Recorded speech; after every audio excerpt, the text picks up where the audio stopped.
What's up, guys? Down here in the basement again. I figured I'd shoot a little bit of the snow falling outside. Obviously, it's a bit of a rare treat because of how this winter's been. I got out and skied at Sugar Bowl this morning, and yeah, I just wanted to make a little video here. I just taught a few ice courses, one intermediate ice course and another intro to ice course. And I thought I'd talk a bit more about ice screws. Traditionally, I don't really have too many ice climbing videos on my channel. I've been trying to grow the skiing side of my channel, and so I can maybe put together a ski video today as well. But it is something that, traditionally I don't really do a huge amount of ice guiding. And now that I'm down in the Sierra, I have the opportunity to do more of it. Now I'm doing a lot more ice guiding, and I thought I could shoot a little video talking a bit more in depth about ice screws specifically, but as a little added bonus, I'm going to throw in what I carry with me on a day of ice guiding too, just so that way I don't make a separate video about it and to give you guys a little bit more content. So let's get into it.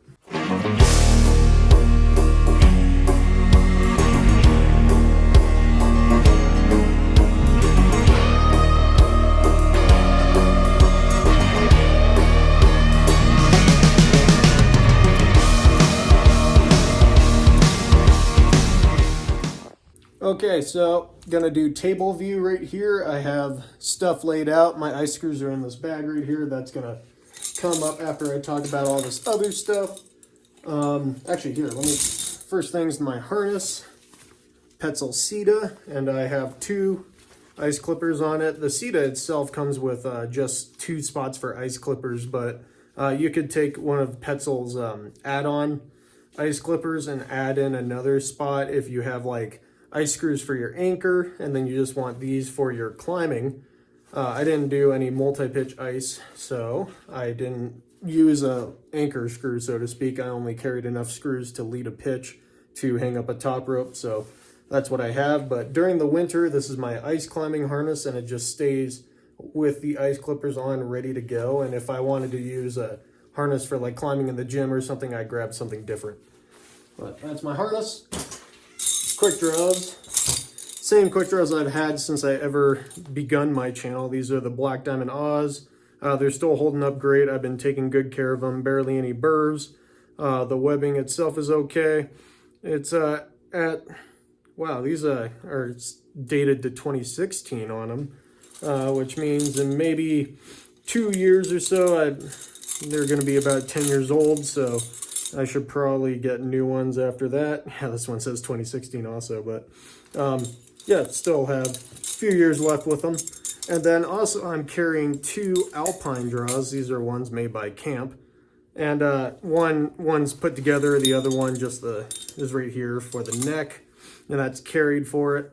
You don't really tend to need Alpine quick draws in ice climbing too much because there's really no friction with the rope rubbing against the ice, but the basic tools come in handy for whatever. I also have 8 quick draws here. That's about as much as I ever need on any ice lead. And then I guess actually with these two, that means I have 10 quick draws. Actually, another quick draw I have, locking quick draw. This one's made by Metolius. What I tend to do is I take another carabiner and I can clip it in like this. So if I need to rappel with it or whatever, and I'm not rappelling on this tiny little thing. Yeah, I do have other dog bones laying around that I can make a locker draw with whatever lockers I want. But I just happened to grab this because it was sitting around. And I think this is really great for critical directionals while ice climbing. I did not use this as an anchor quick draw. It was mostly a rappel extension. Other extension right here, a Petzl Connect Adjust with a locker. I used this when I was just switching over top ropes and stuff like that. Standard single pitch type guiding. And then I do a lot of rappelling because a lot of the people I were teaching how to belay end the moment, and then they belayed me up. So I didn't want them to lower me down. So I used this and this, a locker or a belay plate and another locker for my third hand, and then I rappel down. All right, anchor materials. I got 2 different types just because it's what I had. Here's a quad length sling with 2 lockers. Whatever anchor you want to build with that. And I also have a about 18 feet or so of 6 mil cord with 2 carabiners right there. Those are anchor stuff. Lockers for when you build top ropes like master points and whatever else you need. The super versatile tools. Here's 5 Petzl attaches. That's right. Petzl attaches. Very good ice climbing lockers. Belay devices, I had 3 with me. And there, let's start with this one, the Gigajoule. This is a great device, especially with icy ropes, because it still has that brake assist. And if you're holding it with your belay device and I fall, then the assist often will still engage without, even with the client holding here. So it's not quite like a gree-gree where you can pinch the cam and then have no brake assist. So this one's a bit more foolproof, you could say, in my mind. And whenever clients were lead belaying me while I was setting up top ropes, I had them on this device. And I just have a specific locker with that one. Then I have 2 plate style devices. Here's kind of the ones that I like, Petzl Reverso, and this is the Mammut Eiger X. Yeah, it even says it right there. This is actually probably my new favorite belay device, I want to say, for a plate style device, and I can make a separate video talking all about that. And I have each of them with, D auto locker, and then this is just a round stock locker for belay from above. So why do I have 2 of them? It's because of a very specific guiding technique that we use in ice climbing called split ropes. And, ultimately that's a topic for a separate video, but in ice guiding, it's not uncommon for us to belay 2 clients at the same time with 2 separate devices. Whereas in rock guiding, we belay 2 clients at the same time with 1 device. And there's a number of reasons for that, but not worth getting into in this video. I just have 2 sets of belay device. And then here's my final little bit. This is just on my harness, basically rappelling kit. I have 3rd hand right there, double length sling, and a V-thread tool. This one's the one that's made by Petzl, but they're all pretty much the same. And so I just have these all on a locker that I just grabbed from nowhere. And yeah, it just stays on my harness for helping me with whatever I need, really, rappelling.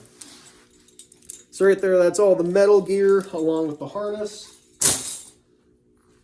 Basically, I just try to pack a backpack at the start of the season with everything that I need for ice climbing, and then that stays as my ice climbing pack. Guess other stuff that comes with it, I got my helmet. I'm so lazy, I'm not even going to take these off the backpack. Black Diamond reactor tools, I think. Honestly, I bought these because I got the best deal on them, and I didn't have to shell out a bunch of cash. One pair of tools that I'm really interested in are the Gravel Dark Machines. I'm going to put up a picture and check myself to make sure I said the right name there, but those tools are freaking sick. I really want a pair. And then crampons, I kind of use a mixture of the Petzl Lynx, which I got somewhere else to put up another picture. And then I went back to using these Black Diamond Sabertooth? Stingers. I went back to using these Black Diamond Stinger crampons just because I wanted to try out the monopoint again. I had these for a long time, and then I switched to the Lynx for a while, and then just on this last trip I switched to these just to try them out. But yeah, so ice pack, I just have those tools all in their pockets, and then I can pack the backpack up with all the gear and it's ready to go.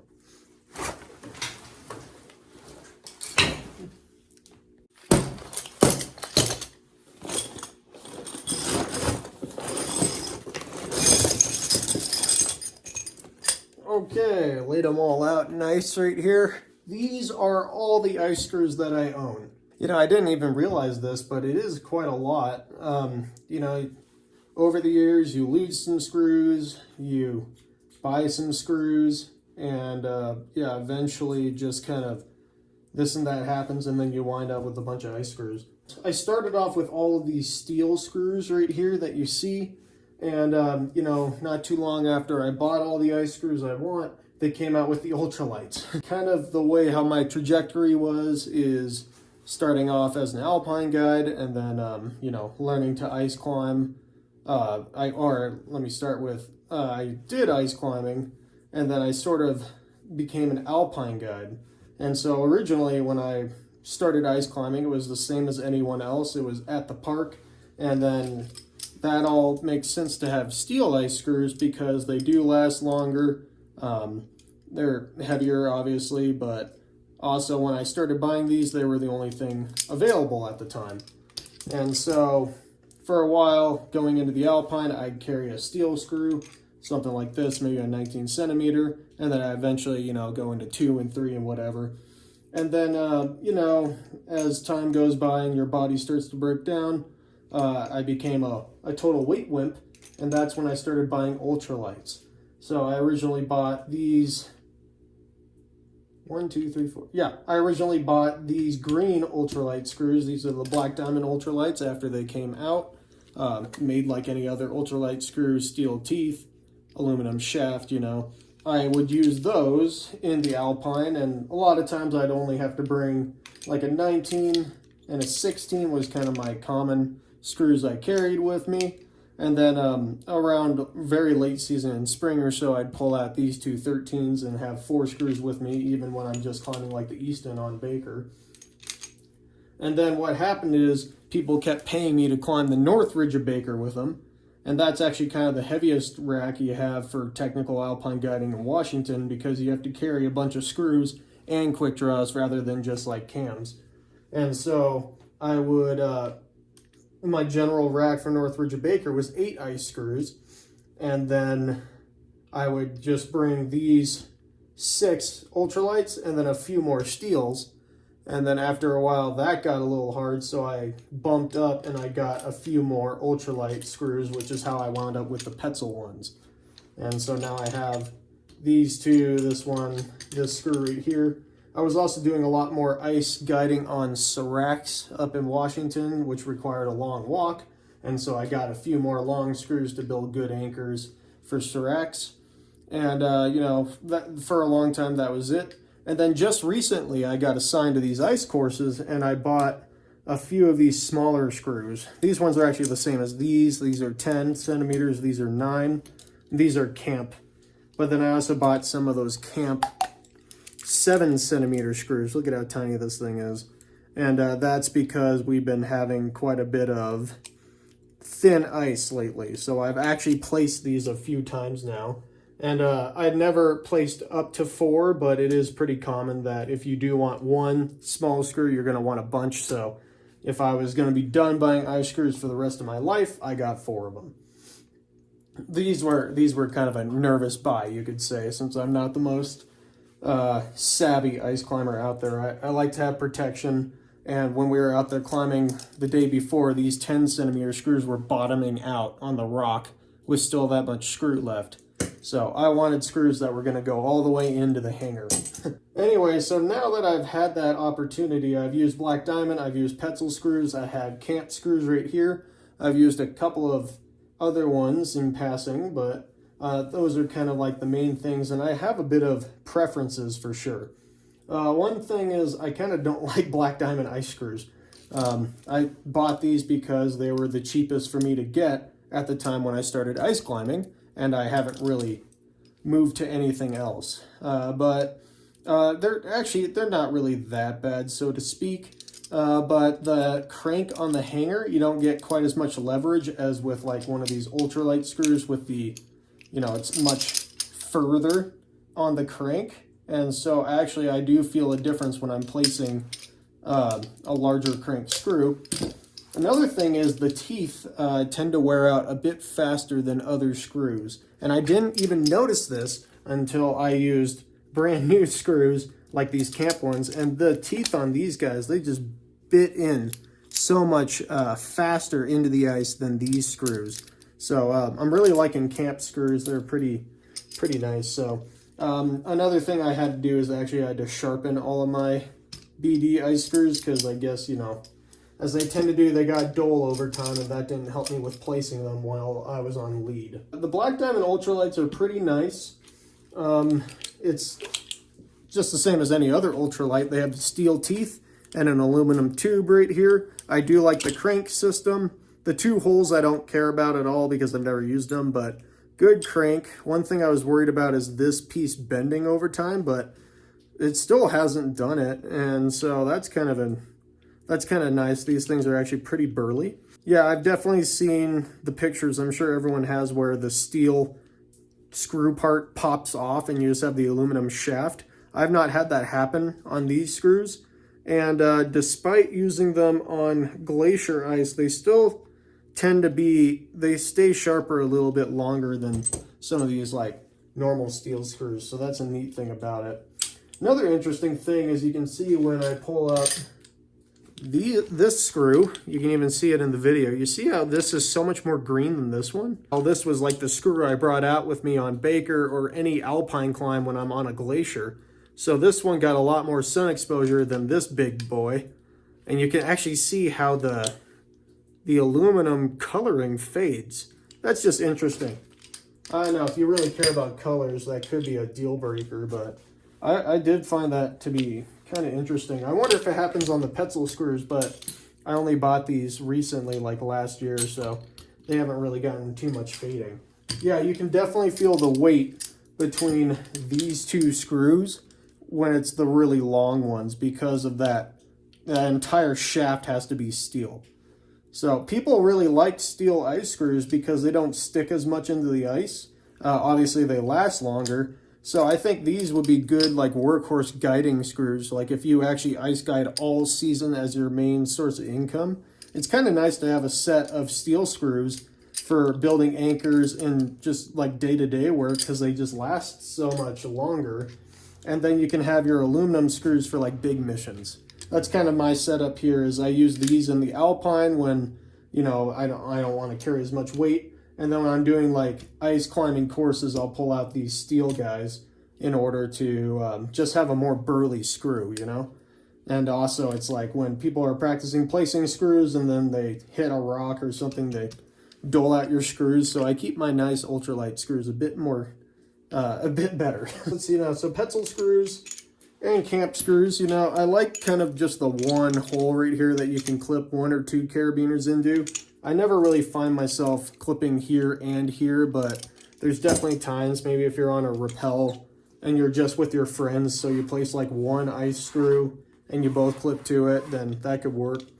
The crank here on Petzl screws works great. It's super sturdy and stable. And then another thing is these teeth. It's kind of interesting because like the BD screws have 4 teeth and these only have 3 teeth. But the teeth of like a good sharpened Petzl ice screw going into the ice, oh, it feels so good. It's like the screw's placing itself.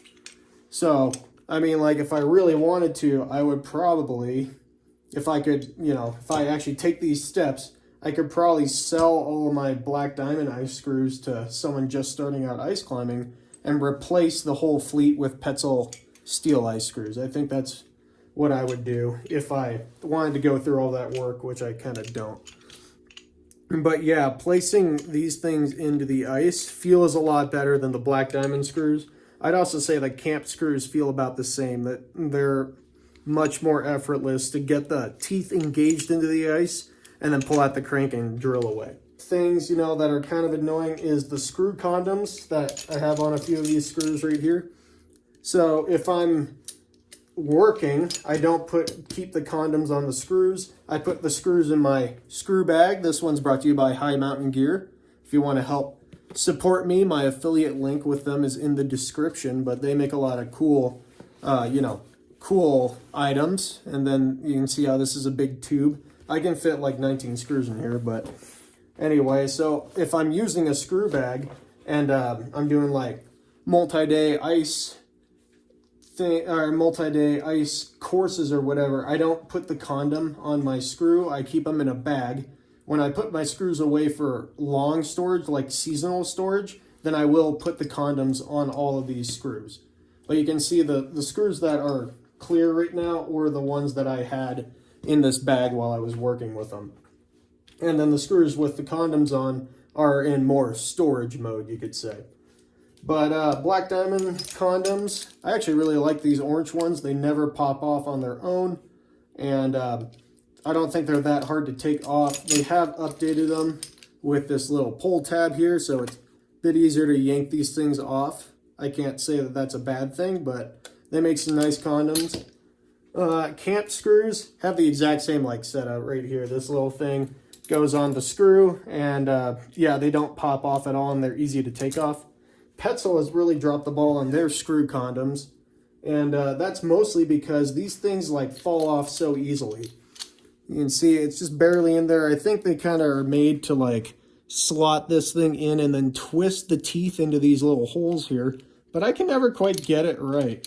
And so I've definitely like have almost lost a few of these condoms while I'm out in the mountains. And what I do is if I'm on a non-technical glacier like the Easton, my ice screws will hang on my harness with the condoms on, and I don't bring the thread protection. I actually save all the thread protection stuff for whatever, but I just rack them like this, and the threads don't really get beaten up too bad while they're in my pack. But I do keep the condoms on so that way they don't catch on anything and rip apart stuff. When I'm actually like really climbing, I don't have condoms on because I need these screws ready to go. And if you're hanging by an axe and you have to place a screw, having that thing there can really suck.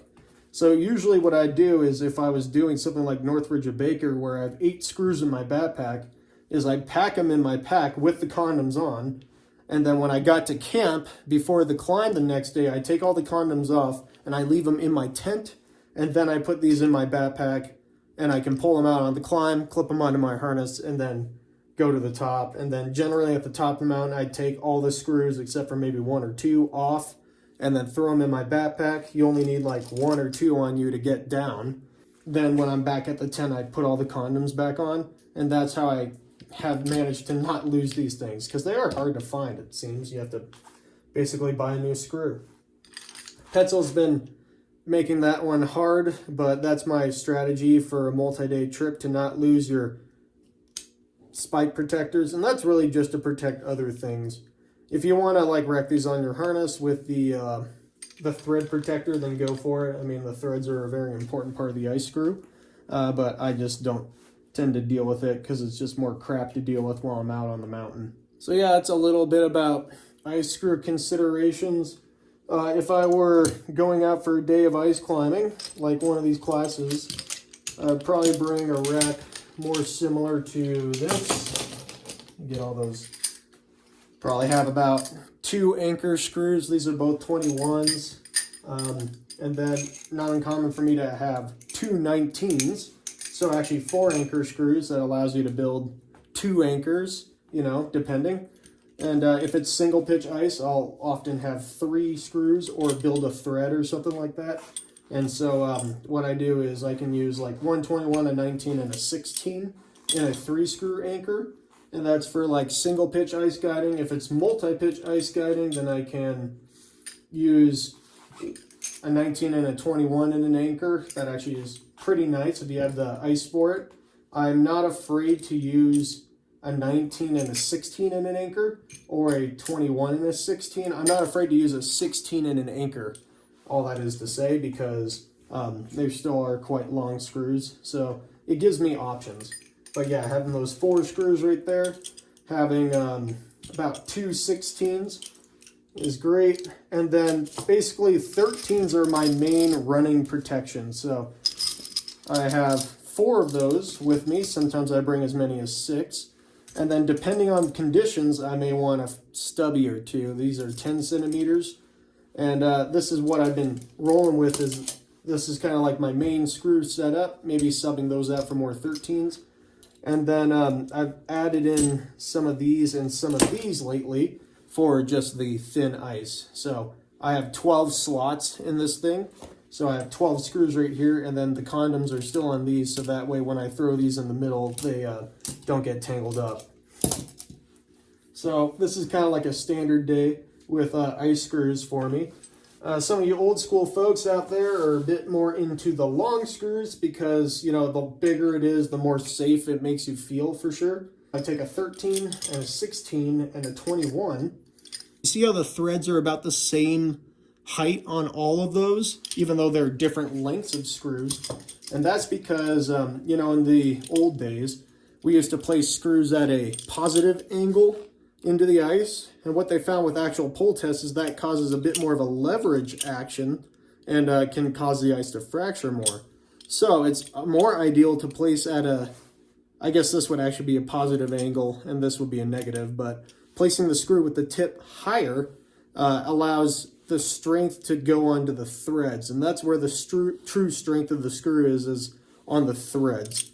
So if we drill the screw in to the ice all the way to the hanger, you keep it at that more positive angle, and you don't overdrive the ice screw, which is another thing people think is a good idea because it makes you feel more safe. But if you overdrive the ice screw, then the hanger makes the threads start to waggle in there, and then that can reduce strength. So you have to back off rather than trying to do that extra crank. And yeah, that's how you place an ice screw. You'll notice if you actually read the instructions that come with these things is companies recommend placing completely perpendicular with the ice, and that's just because they don't want people to focus too much on trying to get that uphill angle. The ease of placement while climbing is nicer to do perpendicular. When I'm building an anchor, I'm generally done climbing, and so I'll use two hands to place a screw, and I almost always try to get that upward angle for maximum strength. But yeah, so since the strength of the ice screws come from the threads, you're not really gaining much more strength placing a 16 versus a 13 in solid ice. Now, if I drill this 13 in, and then about here, there's an air pocket where I could take a longer screw like a 16 and drill past that air pocket into good ice, or even better, a 19 to drill past some air pockets. That's where the longer screws as a running protection are really nice to have. So if you are in really aerated ice, bringing longer screws may help play the odds in your favor. But if you're climbing that sort of ice anyway, you're probably, like, if you fall, you're probably going to die. So if I'm in good ice, I definitely want to just stick with this as my longest screw. And then sometimes, you know, pulling at this guy if this one bottoms out on rock. But definitely 10, 13 or more running protection while climbing. 16 is kind of in that gray zone running anchor. And then anything above that is anchor screws all the way. Well, guys, there you have it. That's my long video rambling about ice screws. A little bit of considerations, my preferences, and how I kind of like built up my rack over the years. Again, I kind of just like, if you're more actual ice climbing, it's kind of nicer to go with the more burly stuff. Whereas if you're going deeper into the mountains, that's where it's nice to save the weight. Definitely those aluminum screws are going to wear out faster than the steels. There's just no way around it. So either way, you get your money's worth out of them. So it's worth having. I guess if anyone wants to buy some beady ice screws at a lower price, then give me a call and then I can buy nicer ones, but I'll sell you these ones for less. No big deal if you don't. But yeah, that's just like a little bit extra talk on ice screws in specific. If you want me to make more videos about ice climbing, I can do that. It'd be fun to talk about gloves or ropes for ice climbing, stuff like that, ice axes and other whatnot. But stay tuned for more skiing videos. Thanks for watching, like and subscribe, and I'll see you in the next one.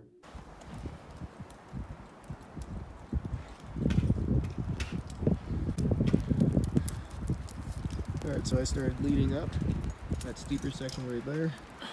So I was just finishing it up. And that's when we learned it was actually a 70-meter pitch. So I decided to stop here and build an anchor. Yeah, we'll climb it in 2 pitches because we only have a 60-meter rope.